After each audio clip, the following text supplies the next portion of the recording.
तो स्टार्ट करेंगे पहले क्वेश्चन से कि ओरंग राष्ट्रीय उद्यान आपके किस राज्य में स्थित है। तो दोस्तों यहाँ पे ओरंग राष्ट्रीय उद्यान पूछा गया है, यह आपके असम राज्य में स्थित है। तो राइट आंसर यहाँ पे आपका विकल्प सी हो जाएगा सही उत्तर। अगला क्वेश्चन देखिए कि स्वेज नहर भूमध्य सागर को अन्य किस सागर से जोड़ती है। ये काफ़ी ज़्यादा इंपॉर्टेंट क्वेश्चन हो जाएगा आपके एग्जाम की दृष्टि से। तो याद रखिए कि जो आपकी ये स्वेज नहर है भूमध्य सागर और आपके लाल सागर को जोड़ती है। तो राइट आंसर यहाँ पे आपका विकल्प डी सही उत्तर हो जाएगा।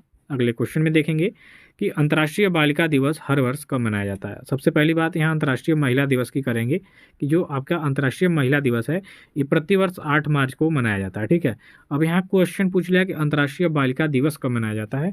तो ये मनाया जाता है आपका प्रतिवर्ष 11 अक्टूबर को। अक्टूबर माह में ही 2 अक्टूबर को आपका गांधी जयंती और विश्व अहिंसा दिवस भी मनाया जाता है। तो इतनी बात याद रखिएगा दिवसों से क्वेश्चन अगर जो आता है तो। अगला क्वेश्चन यहाँ पे है कि तड़िक चालक का आविष्कार किसने किया था। यहाँ पे तड़िक चालक की बात हो रही है। तो दोस्तों जो यहाँ तड़िक चालक है इसके आविष्कारक हैं बेंजामिन फ्रैंकलिन। राइट आंसर हो जाएगा यहाँ पे आपका विकल्प डी। निकोला टेस्ला इलेक्ट्रॉनिक की दुनिया में काफ़ी ज़्यादा पॉपुलर हैं, इनको आप लोग सभी लोग जानते हैं। ग्राम बेल आपके वही टेलीफोन के आविष्कारक हैं। न्यूटन आपके नियम जो दिए थे गुरुत्वाकर्षण वाला, इनके लिए फेमस है कि नहीं। तो ये चारों वैज्ञानिक काफ़ी मायने में काफ़ी ज़्यादा कुछ किया है फिजिक्स के लिए। अगला क्वेश्चन यहाँ पे देखिए कि गुलामगिरी के लेखक कौन थे। ये भी आपका काफ़ी ज़्यादा इंपॉर्टेंट क्वेश्चन है गुलामगिरी।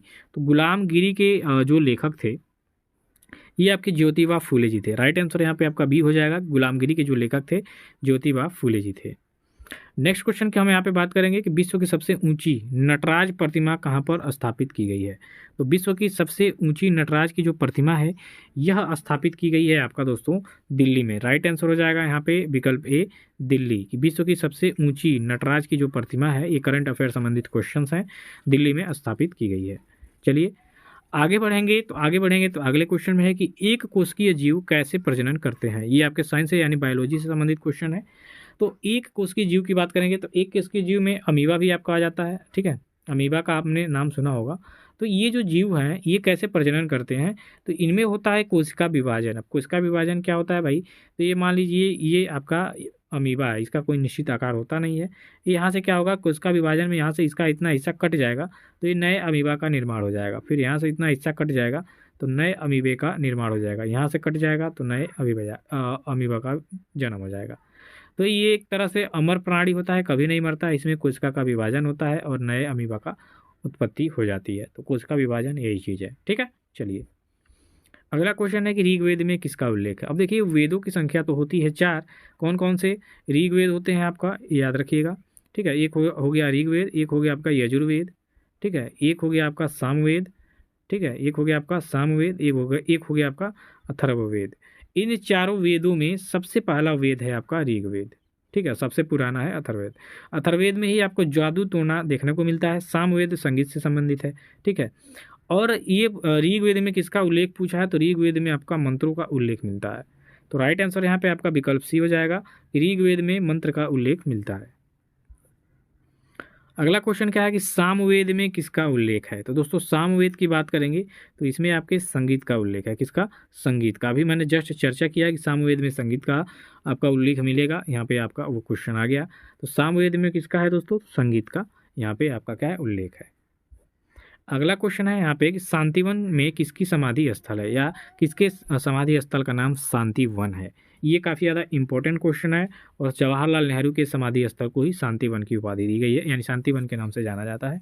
तो सही उत्तर हो जाएगा यहाँ पे आपका विकल्प बी। आगे बढ़ेंगे दोस्तों कि चतरा भूमि किसकी समाधि स्थल है। तो चतरा भूमि भारत के संविधान के निर्माता जिनका नाम डॉक्टर भीमराव अंबेडकर जी है, इनके समाधि स्थल का नाम है चैत्रा भूमि। तो राइट आंसर यहाँ पे आपका विकल्प सी हो जाएगा।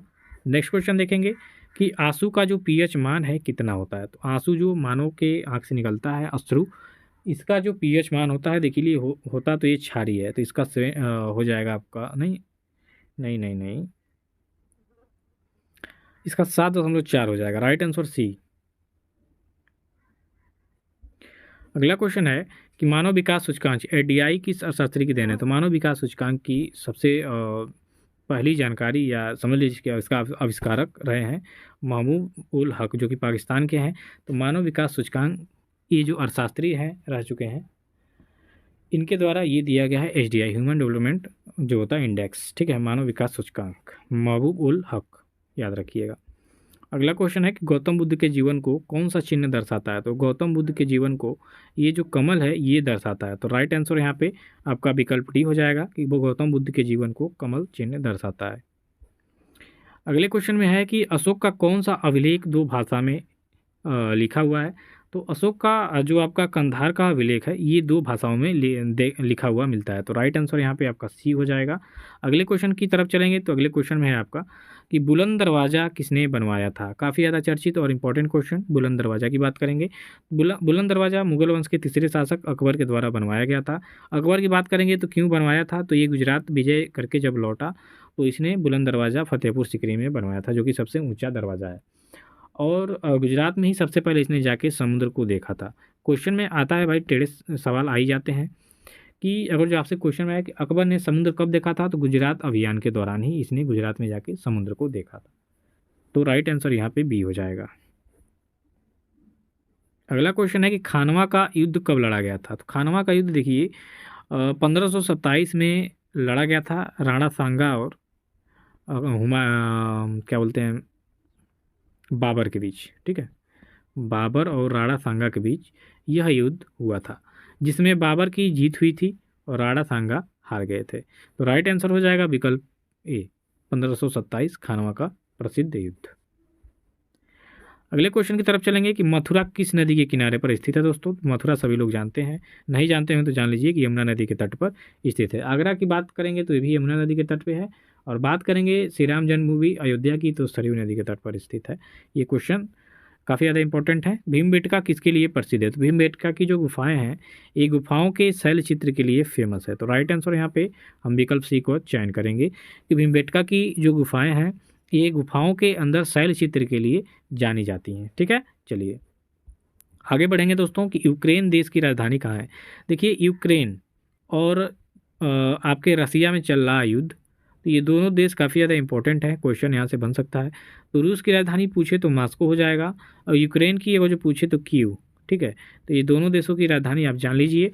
राइट आंसर इसका हो जाएगा डी कि यूक्रेन देश की राजधानी है कीव। अगला क्वेश्चन है कि संविधान के किस अनुच्छेद में भारत के नियंत्रक और महालेखा परीक्षक के कर्तव्यों का वर्णन है? ये आपके लिए काफ़ी ज़्यादा इंपॉर्टेंट है। तो इसका सही उत्तर हो जाएगा अनुच्छेद 149 आर्टिकल 149। इसमें आपके भारत के जो नियंत्रक और महालेखा परीक्षक होते हैं उनके कर्तव्यों के निर्वहन के बारे में बताया गया है। अगला क्वेश्चन देखिए कि मनुष्य ने सर्वप्रथम किस धातु का प्रयोग किया था? तो मनुष्य ने सबसे पहले दोस्तों तांबा जो धातु है इसका प्रयोग किया था। तो राइट आंसर हो जाएगा यहाँ पे आपका विकल्प बी, तांबा।